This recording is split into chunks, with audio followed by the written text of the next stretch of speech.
Bir gün bir filosof səhrada gəzib dolaşırmış.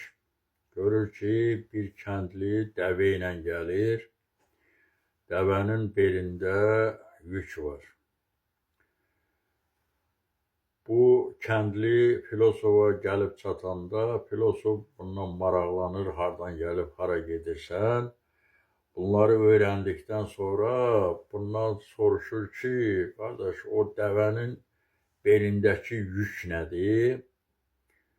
Kəndi deyir ki, birində buğdadır, birində qumdur. Filosof deyir, buğdanı başa düşdük və bu qum niçündür? Kəndi deyir ki, buğdanın tarazlığını düzəltmək üçün bir kisədə qum yığdım, bu biri tərəfdən asdım ki, tarazlıq düzəlsin. Filosof kəndinin bu əməlinə gülür.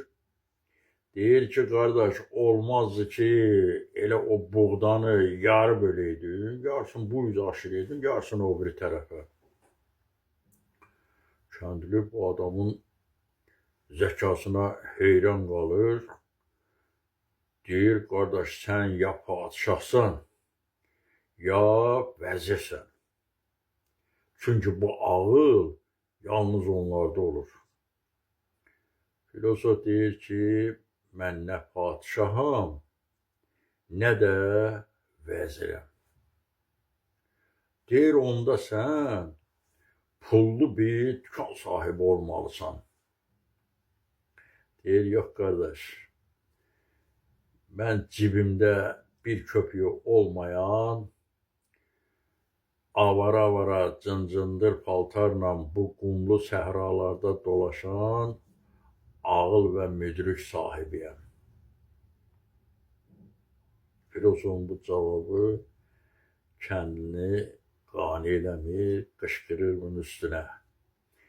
Deyir, çəkil yolumdan. Madəm ki, sənin bu ağıl kəlamın özünə bir köpük qazandırmayıb, bu cıncındır paltarda səhraları dolaşırsan, onda elə mənim o buğdamla qum kisəm şərafətlidir. Deyib yoluna davam edir. İndi qardaş, bizim ətrafımız belə kəndlilərlə doludur. Ağıl və kəlam sahibləri cibi boş şəkildə bu küçələrdə gəzirlər. Nə qədər ki, ciblə ağıl, zəka birləşməyib, biz bu kökdə olacaq. Cibi dolu olanın başı boş olur. Başı dolu olanın cibi boş olur. Nə vaxta kimi bu ciblə baş birləşməyib,